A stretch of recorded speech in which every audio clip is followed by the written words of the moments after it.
Hey guys, it's Jake from Metal Wani and I'm here with Frost from Satyricon Frost. Man, how are you going? I'm all fine, thank you. It's good to hear, good to hear. So we're here to talk about the upcoming album from you guys, Deep Calleth Upon Deep, and it's been a pretty long writing process for this one, with the initial work, I guess, beginning shortly after the release of the self-titled album in 2014. So I know that you guys toured extensively in support of the self-titled album back then, and I also know that writing processes can take some time, but can you tell us when you actually sat down as a band and decided that it was the right time to write a new record? I believe that we had gotten started in another project when we found that we actually were in a very inspired and creative mood and wanted to work on creating a new studio album instead. You see, we had this cover album project going. We thought that it could be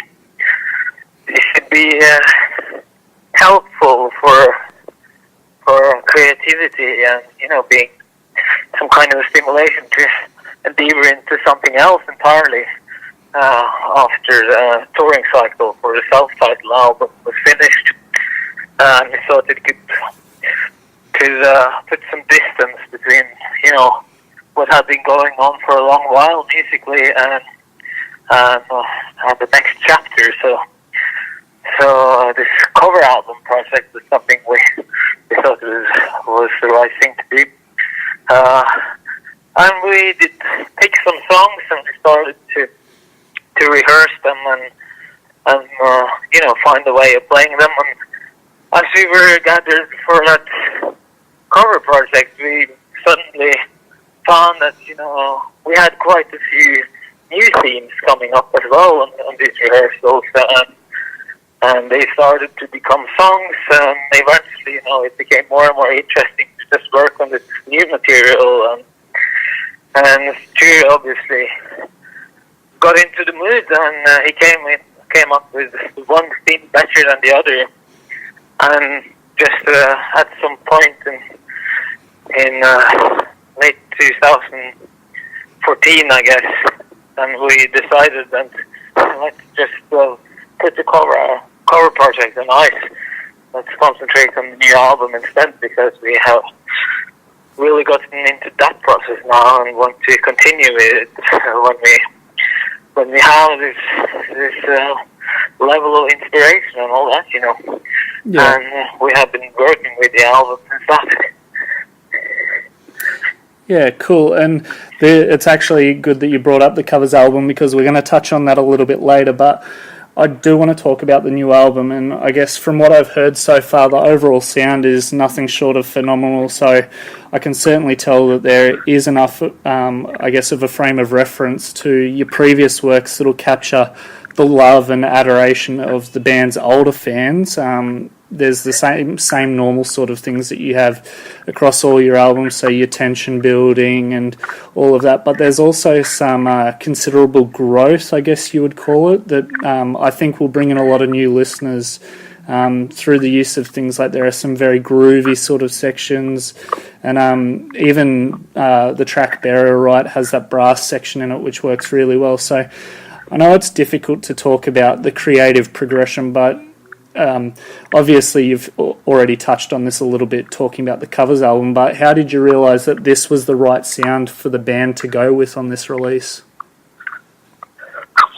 Now, well, that was something that was developing throughout the process. We had a pretty open approach to the whole album and the writing process when we started, and there was nothing that was really set in stone. So we didn't have rules or specific plans or anything. It just started to happen by itself, and as we got quite a bit of material that we felt very good about, and that sounds high quality and met the standards that Satyricon material would require at this point. Then we started to get feeling of where we were going and what this album could be.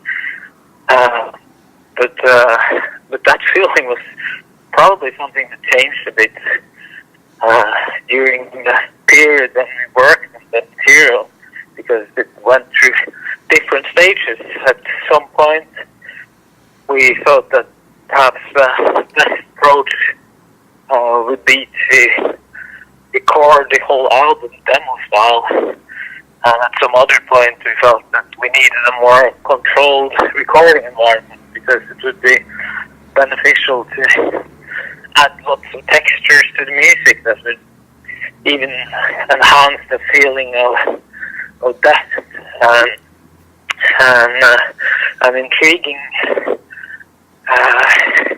depth and intrigue, basically. Yeah. So that brought us to another place.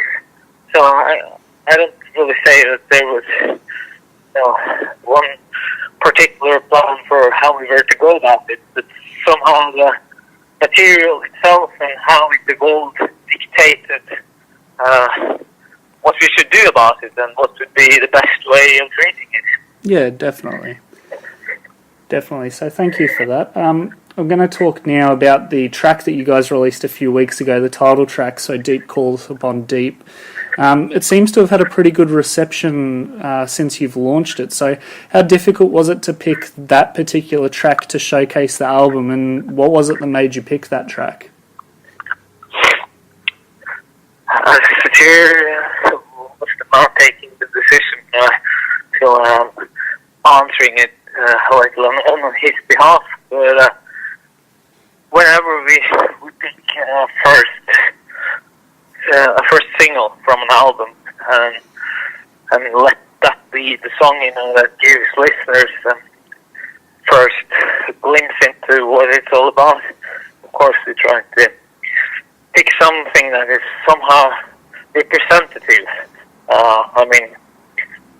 Giving people very wrong ideas what it's all about is never a fortunate thing to do. Yeah.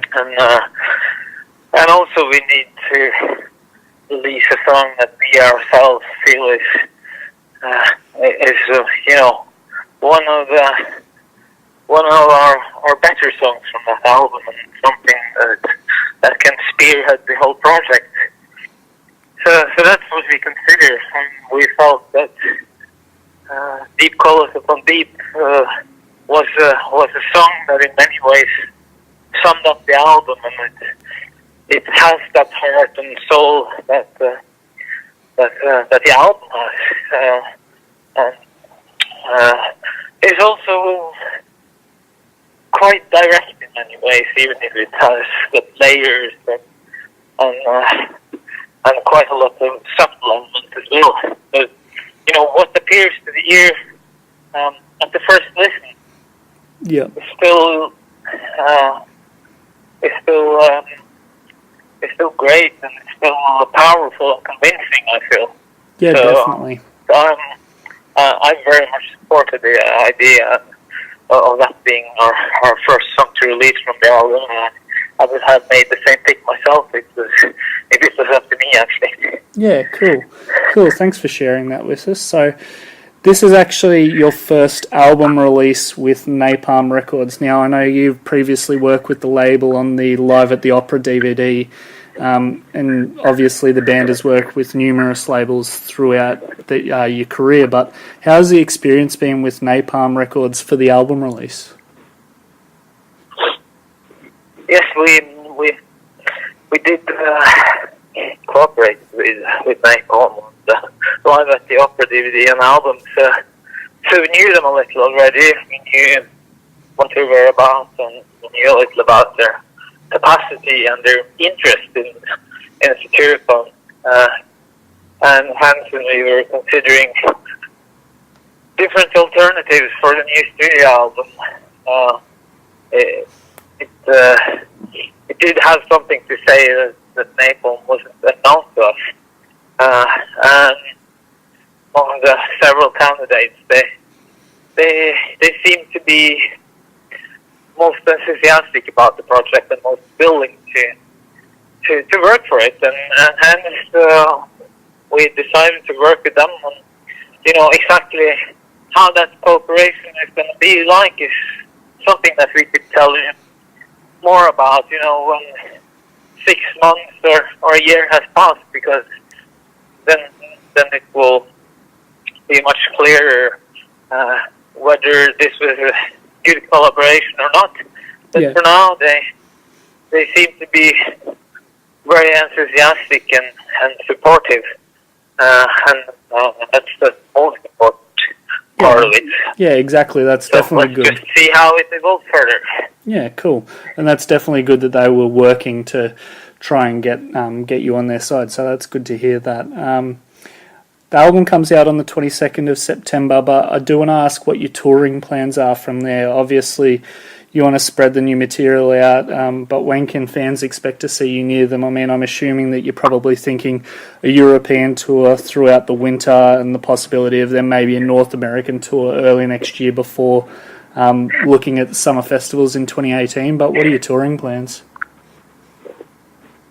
Yeah, it's quite correct what you're saying. And we start off with touring in Europe and South America, tour our home country a little, and we will do some one-off shops here and there, and all around Europe early 2018. Apart from that, we are also planning more tours as we speak, and I don't know exactly how 2000 will be, but there's going to be a lot going on, and hopefully we will get to tour, Japan and Australia and so on, and get to the US and so on also. Yeah, cool. So that's what I imagine to be happening.